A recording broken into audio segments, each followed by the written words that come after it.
खबर संख्या 1, केंद्रीय बजट 2026 और यूपी की सौगात। वित्त मंत्री ने बजट 2026 में उत्तर प्रदेश के विकास के लिए बड़ा पिटारा खोल दिया है। दिल्ली से वाराणसी के बीच बहुप्रतीक्षित हाई स्पीड रेल कॉरिडोर के निर्माण को औपचारिक मंजूरी मिल गई है। ये कॉरिडोर न केवल यात्रा के समय को घटाकर 1/3 कर देगा, बल्कि पर्यटन के लिहाज से भी गेम चेंजर साबित होगा। सरकार का विशेष फोकस काशी और अयोध्या को वैश्विक स्तर के परिवहन हब के रूप में विकसित करने पर है। इस प्रोजेक्ट के लिए भूमि अधिग्रहण की प्रक्रिया को तेज करने के सख्त निर्देश जारी किए गए हैं, जिससे राज्य के बुनियादी ढांचे में एक नया स्वर्णिम अध्याय जुड़ेगा। अधिकारियों के अनुसार ये परियोजना अगले 5 वर्षों के भीतर धरातल पर पूरी तरह से तैयार दिखाई देगी। खबर संख्या 2, Varanasi Siliguri high speed rail corridor. Purvanchal और पूर्वोत्तर भारत को जोड़ने की दिशा में केंद्र सरकार ने ऐतिहासिक कदम उठाया है। इस साल के बजट में Varanasi Siliguri high speed rail corridor को विशेष प्राथमिकता के साथ शामिल किया गया है। ये प्रोजेक्ट विशेष रूप से गाजीपुर, बलिया और बिहार के रास्ते होते हुए पश्चिम बंगाल तक कनेक्टिविटी को अभूतपूर्व विस्तार देगा। इससे न केवल माल ढुलाई में तेजी आएगी, बल्कि कृषि उत्पादों को नई अंतर्राष्ट्रीय मंडियों तक पहुंचाना बेहद आसान होगा। विशेषज्ञों का मानना है कि इस कॉरिडोर के निर्माण से पूर्वांचल के जिलों में औद्योगिक क्लस्टरों का तेजी से विकास होगा और स्थानीय युवाओं के लिए रोजगार के लाखों नए अवसर पैदा होंगे। खबर संख्या 3, हर जिले में कन्या छात्रावास की घोषणा। उत्तर प्रदेश के सभी 75 जिलों में एक समर्पित बालिका छात्रावास बनाने की घोषणा इस बजट में की गई है। ये छात्रावास विशेष रूप से उन मेधावी छात्राओं के लिए होंगे जो विज्ञान, प्रौद्योगिकी, इंजीनियरिंग और गणित यानी STEM संस्थानों में उच्च शिक्षा प्राप्त कर रही हैं। सरकार का मुख्य लक्ष्य दूर दराज के गांवों की बेटियों को सुरक्षित और सुलभ आवास प्रदान करना है, ताकि वे बिना किसी वित्तीय बाधा के अपनी पढ़ाई जारी रख सकें। इन छात्रावासों में आधुनिक लाइब्रेरी, हाई स्पीड इंटरनेट और सुरक्षा के पुख्ता इंतजाम किए जाएंगे। इससे महिला साक्षरता दर और उच्च शिक्षा के आंकड़ों में क्रांतिकारी सुधार देखने को मिलेगा और बेटियां आत्मनिर्भर बन सकेंगी। खबर संख्या 4, लखनऊ मेट्रो विस्तार के लिए भारी बजट। उत्तर प्रदेश की राजधानी लखनऊ के सार्वजनिक परिवहन नेटवर्क को विस्तार देने के लिए केंद्र ने 1450 करोड़ रुपये आवंटित किए हैं। ये भारी भरकम राशि लखनऊ मेट्रो के दूसरे चरण के निर्माण में खर्च की जाएगी, जो चारबाग से बसंत कुंज तक प्रस्तावित है। इस विस्तार से पुराने लखनऊ की घनी आबादी वाले क्षेत्रों को अत्याधुनिक मेट्रो की सुविधा मिल सकेगी। मेट्रो अधिकारियों के अनुसार इस फंड का उपयोग सुरंग खुदाई और नए स्टेशनों के सिविल निर्माण कार्य के लिए तुरंत किया जाएगा। उम्मीद जताई जा रही है कि बजट मिलने के बाद काम की गति दोगुनी हो जाएगी और अगले 2 साल के भीतर यह पूरा रूट आम जनता के आवागमन के लिए पूरी तरह खोल दिया जाएगा। खबर संख्या 5, वंदे भारत ट्रेनें और स्टेशनों का कायाकल्प। भारतीय रेलवे उत्तर प्रदेश के 5 नए महत्वपूर्ण रूटों पर वंदे भारत एक्सप्रेस चलाने की पूरी तैयारी में है। बजट में इन ट्रेनों के नए रैक निर्माण के लिए विशेष वित्तीय प्रावधान किया गया है। इसके साथ ही लखनऊ के चारबाग, कानपुर सेंट्रल और गोरखपुर जैसे प्रमुख स्टेशनों को विश्वस्तरीय सुविधाओं से लैस किया जाएगा। स्टेशनों पर अब एयरपोर्ट जैसी आधुनिक सुविधाएं जैसे roof plaza, luxury food court और वातानुकूलित वेटिंग रूम बनाए जाएंगे। सरकार का लक्ष्य रेल यात्रा को सुरक्षित, समयबद्ध और आरामदायक बनाना है। इन ट्रेनों के संचालन से इंटरसिटी ट्रैवल में काफी सुधार होगा और राज्य की व्यापारिक गतिविधियों को एक नई और तेज गति प्राप्त होगी। खबर संख्या 6, RTE नियमों में बदलाव से हड़कंप। शिक्षा के अधिकार यानी RTE के नियमों में उत्तर प्रदेश सरकार ने एक बहुत बड़ा और कड़ा संशोधन कर दिया है। अब निजी स्कूलों में निःशुल्क प्रवेश के लिए केवल उन्हीं बच्चों को पात्र माना जाएगा जिनका अपना स्थायी पता संबंधित क्षेत्र का है। किराए के मकान में रहने वाले परिवारों के बच्चों को अब इस योजना का लाभ नहीं मिल सकेगा। सरकार का तर्क है कि फर्जी एड्रेस प्रूफ के जरिए सीटों के दुरुपयोग को रोकने के लिए ये कदम उठाना अनिवार्य था। कल से ही आवेदन की प्रक्रिया शुरू हो रही है, लेकिन नए नियमों के कारण हजारों अभिभावक संकट में हैं। शिक्षा विभाग ने सभी दस्तावेजों की भौतिक जांच के लिए अधिकारियों को सख्त निर्देश जारी किए हैं। खबर संख्या 7, पश्चिमी यूपी में मौसम का बदला मिजाज। उत्तर प्रदेश के पश्चिमी जिलों में मौसम का मिजाज एक बार फिर से पूरी तरह बदल गया है। मौसम विभाग ने 1 फरवरी से हल्की से मध्यम बारिश की संभावना जताई है, जिससे कोहरे में कमी आएगी लेकिन ठिठुरन बढ़ सकती है। मेरठ, मुजफ्फरनगर और सहारनपुर जैसे जिलों में वर्तमान में कोल्ड डे की स्थिति बनी हुई है। बारिश के कारण न्यूनतम तापमान में 3 से 5 डिग्री तक की भारी गिरावट दर्ज की जा सकती है। किसानों के लिए यह बारिश गेहूं की फसल हेतु संजीवनी मानी जा रही है, हालांकि तिलहन की फसल को नुकसान होने का डर सता रहा है। स्थानीय प्रशासन ने सभी रैन बसेरों को हाई अलर्ट पर रहने और सार्वजनिक स्थानों पर अलाव जलाने के निर्देश दिए हैं। खबर संख्या 8, हस्तिनापुर बनेगा वैश्विक पर्यटन केंद्र। मेरठ के ऐतिहासिक हस्तिनापुर को बजट 2026 में देश के 15 प्रमुख पुरातात्विक स्थलों की सूची में शामिल किया गया है। केंद्र सरकार अब यहां बड़े पैमाने पर खुदाई और प्राचीन स्मारकों के संरक्षण के लिए विशेष बजट आवंटित करेगी। इस घोषणा के बाद हस्तिनापुर को एक वैश्विक पर्यटन सर्किट के रूप में विकसित किया जाएगा।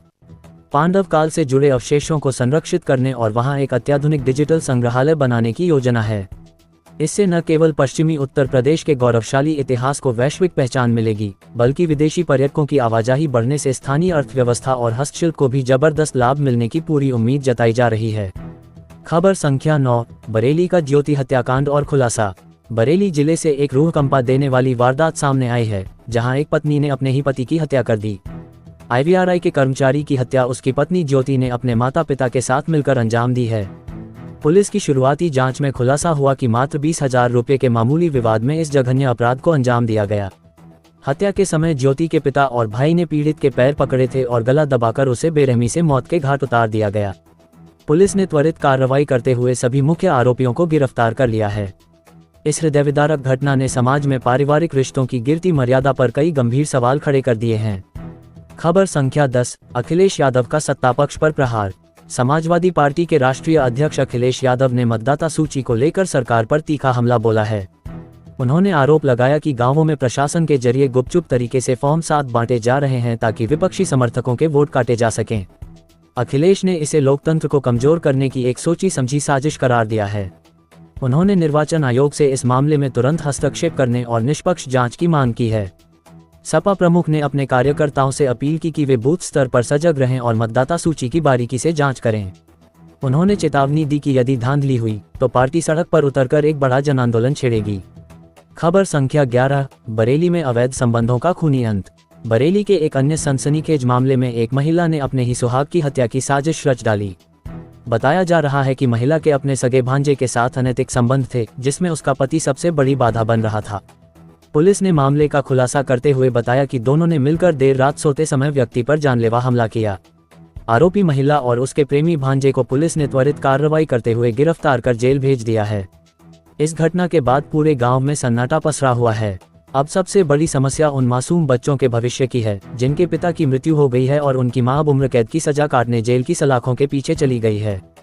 खबर संख्या 12, नोएडा में रील्स का शौक और चोरी। सोशल मीडिया पर मशहूर होने और रील्स बनाने के पागलपन ने नोएडा में 2 नाबालिगों को अपराधी बना दिया है।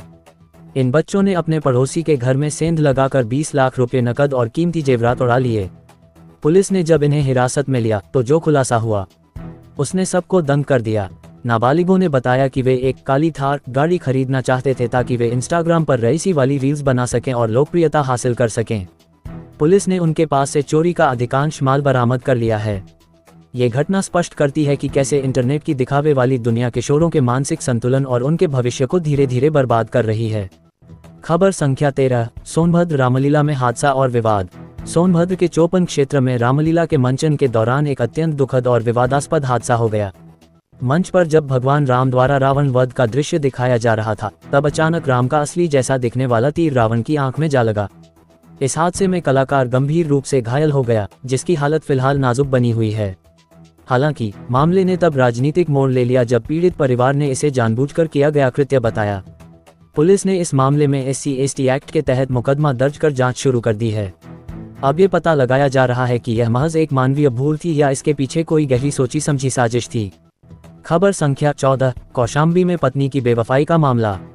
कौशाम्बी जिले में एक अजीबोगरीब मामला प्रकाश में आया है, जहां एक पति अपनी पत्नी की आशिकी से तंग आकर पुलिस थाने पहुंच गया। पति का लिखित आरोप है कि उसकी पत्नी बार बार अपने प्रेमी के साथ घर से भाग जाती है और फिर कुछ दिनों बाद वापस लौट आती है।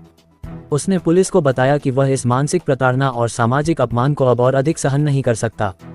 पुलिस ने दोनों पक्षों को थाने बुलाकर कानूनी और पारिवारिक परामर्श देने की कोशिश की है।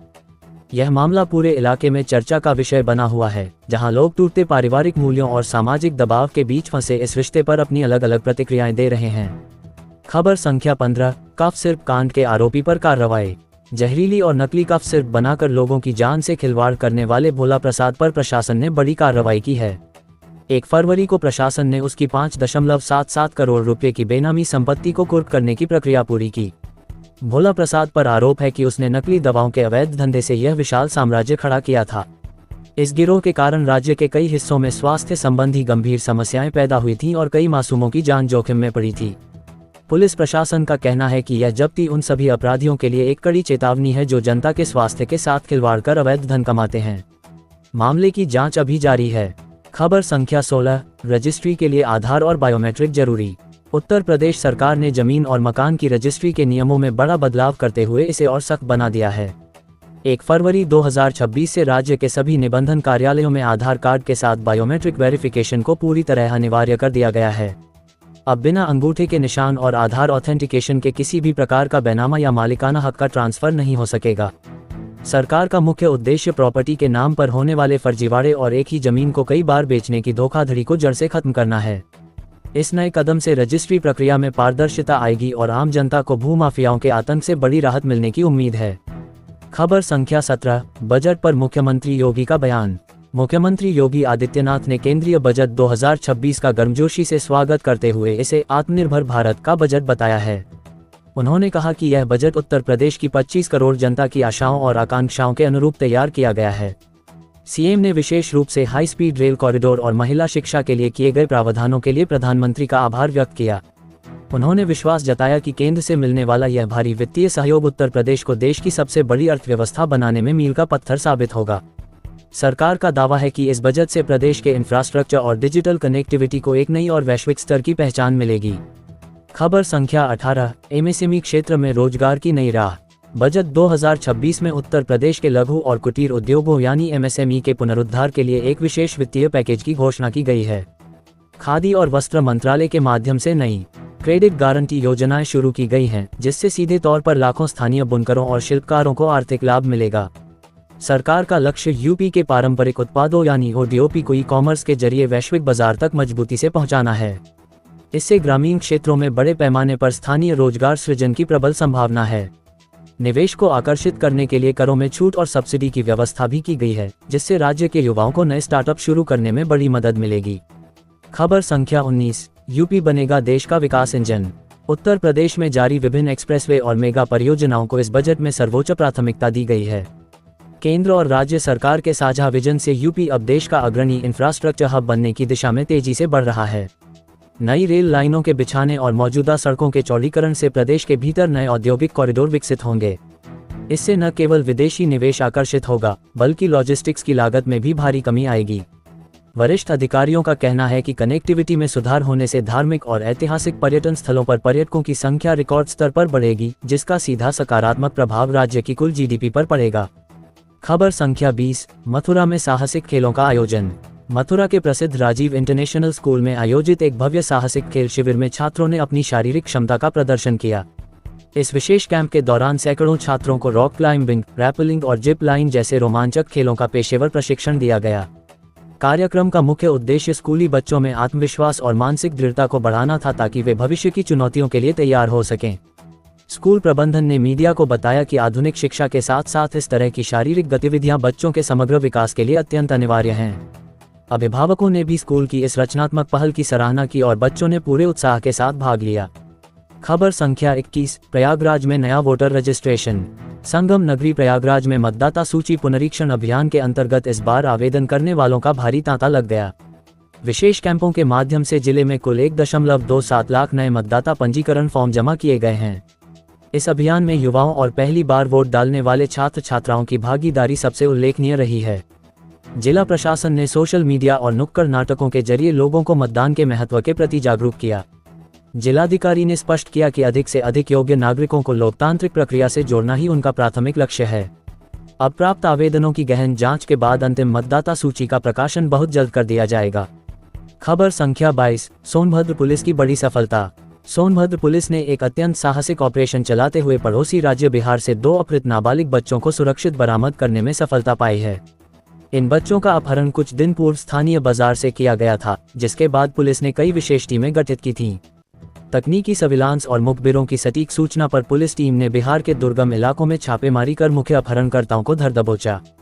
बच्चों के सकुशल घर लौटने पर उनके परिजनों में खुशी की लहर दौड़ गई है। पुलिस अधीक्षक ने इस सफल ऑपरेशन को अंजाम देने वाली पूरी टीम को नकद पुरस्कार और प्रशस्ति पत्र देकर सम्मानित करने की घोषणा की है, ताकि पुलिस का मनोबल बढ़े। खबर संख्या 23, मैनपुरी कोर्ट में वित्तीय घोटाला। मैनपुरी जिला न्यायालय परिसर में एक बहुत बड़े वित्तीय घोटाले का खुलासा हुआ है, जिससे प्रशासनिक हलकों में हड़कंप मच गया है।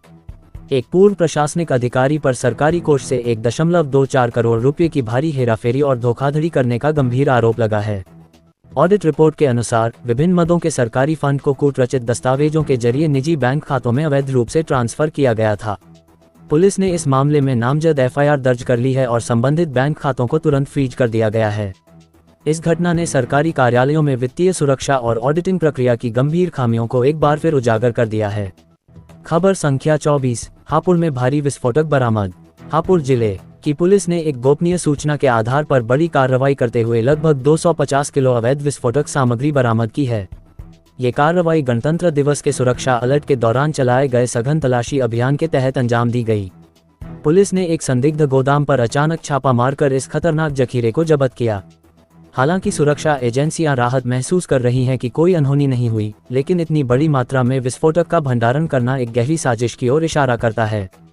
पुलिस अब इस बात की कड़ाई से जांच कर रही है कि यह विस्फोटक कहां से लाया गया था और इसके पीछे कौन सा आतंकवादी या अपराधी समूह सक्रिय रूप से काम कर रहा है। खबर संख्या 25, बजट से यूपी को भारी निवेश की उम्मीद। उत्तर प्रदेश सरकार ने केंद्रीय करों में अपने हिस्से और विभिन्न विकास अनुदानों के रूप में केंद्र सरकार से 4.10 लाख करोड़ रुपए से अधिक की मांग रखी है। राज्य सरकार को प्रबल उम्मीद है कि इस बार शिक्षा, स्वास्थ्य और बुनियादी ढांचे के विकास के लिए बजट में ऐतिहासिक आवंटन किया जाएगा। यह विशाल फंड यूपी के ड्रीम प्रोजेक्ट्स जैसे गंगा एक्सप्रेसवे, नए इंटरनेशनल एयरपोर्ट्स और हर जिले में मेडिकल कॉलेज बनाने के लक्ष्य को पूरा करने में महत्वपूर्ण भूमिका निभाएगा। वित्त विभाग के वरिष्ठ सूत्रों का मानना है कि यदि यह राशि प्राप्त होती है तो उत्तर प्रदेश की आर्थिक विकास दर में रिकॉर्ड बढ़ोतरी होगी और आने वाले वर्षों में रोजगार के अवसर भी बढ़ेंगे।